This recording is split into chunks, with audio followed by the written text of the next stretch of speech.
Bob Hieronymus, who says he was Bigfoot. When you see him walk, he's this big old gangly cowboy looking dude.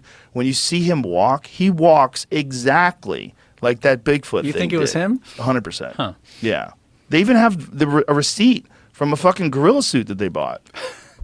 Have you ever seen him walking side by side? Find a video of Bob Hieronymus walking side by side with the original Patterson footage. So they show the Bigfoot walking and then Bob walking, and you're like, oh.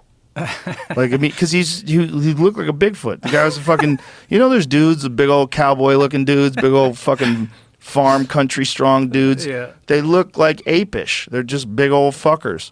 And this guy was one of those guys. And you see him walking, and he walks right, they superimpose it. They put side by side, rather. And when they do it, you go, oh, yeah, definitely. What a disappointment. Do you want to believe that it's real? No, I don't want to believe. Did you ever believe it was real? When I was 8, yeah. And when you're 9, you're like, get the fuck out of here. Yeah, but my God, there's people to this day, those hardcore Bigfoot people are cult members. They really are. They decide to shut off a part of their brain that critically looks at information. Aren't there any eyewitnesses who strike you as credible? I was talking to Les Stroud about this. Do you know Les? I was talking to Les once about this, I think. Yeah, Les, he's a very credible guy in terms of like survival tactics. He knows a lot about that. But he didn't see one with his own eyes. He heard something, and he heard noises that sounded chimpanzee-like. Bears make those noises all the time. I've seen bears make those. I've watched bears make those noises. They make them particularly when they're fighting with each other. They sound very much like gorillas. They do that all the time. So if you were alone in the woods and you heard that and you heard smashing and thumping around, you're like, oh my God, there's a gorilla out there. Oh my God, there's some kind of a primate out there.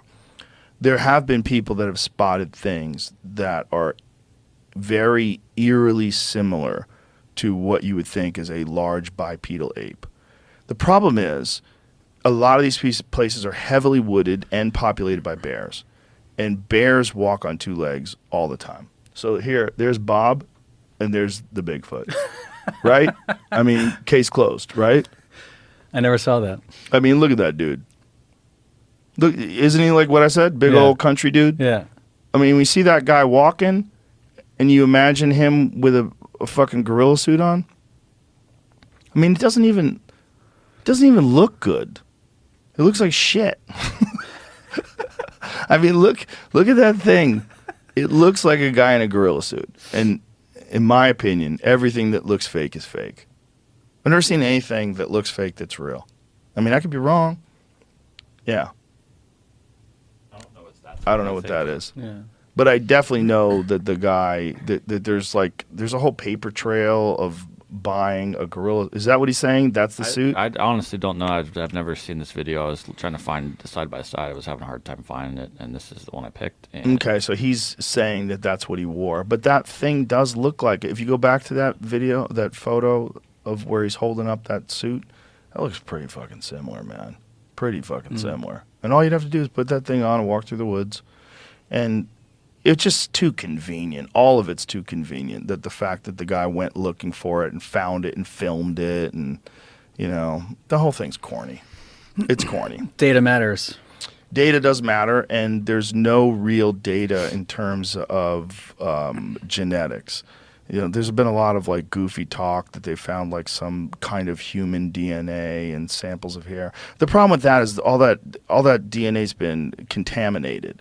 I actually talked to an actual biologist about this, and we did an episode of Joe Rogan Questions Everything for the Sci-Fi Channel on Bigfoot. We hung around with Bigfoot hunters. Duncan and I went out with them and looking for Bigfoot and camping with them and everything. And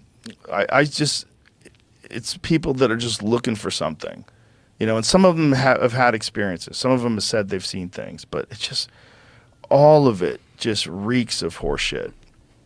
And it's unfortunate because I think at one point in time it was real. I think almost certainly at one point in time human beings did interact with Gigantopithecus. It was a real animal. You know about that? Mm-hmm.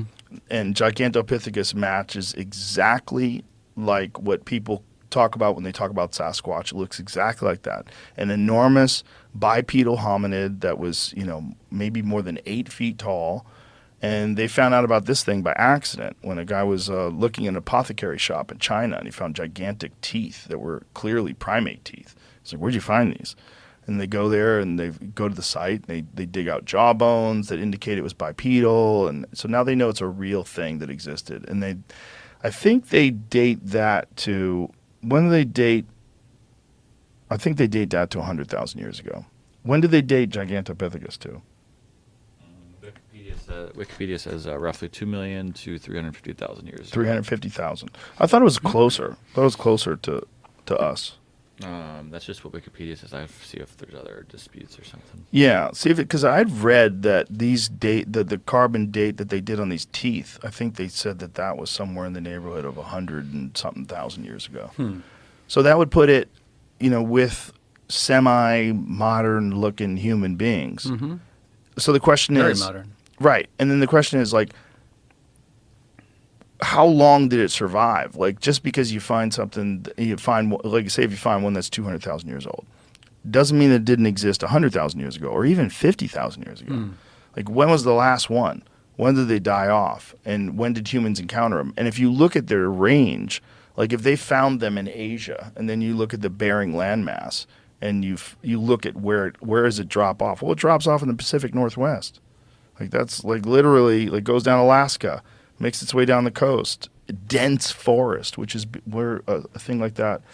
So proteins extracted from a roughly 1.9 million year old tooth of the aptly named Gigantopithecus is a close relative to modern orangutans.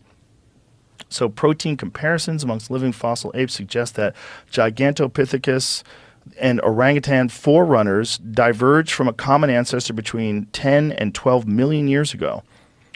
Jeez. But when did it die off? It's the same thing. It says they hadn't found anything from 300,000 the years late ago. Pleistocene era. They only have this from the early part of it. Okay, so it said the fossils date from around 2 million to almost 300,000 years ago. The sizes of individual teeth and jaws indicate that it weighed between 200 and 300 kilograms. That's a big fucker. Interesting. So that was Bigfoot. So if humans did make it to the point where we had language and the ability to communicate ideas, they probably would communicate about all these creatures that they encountered, and that would be one of them. Yeah. But the actual like Patterson footage Bigfoot, that's horseshit.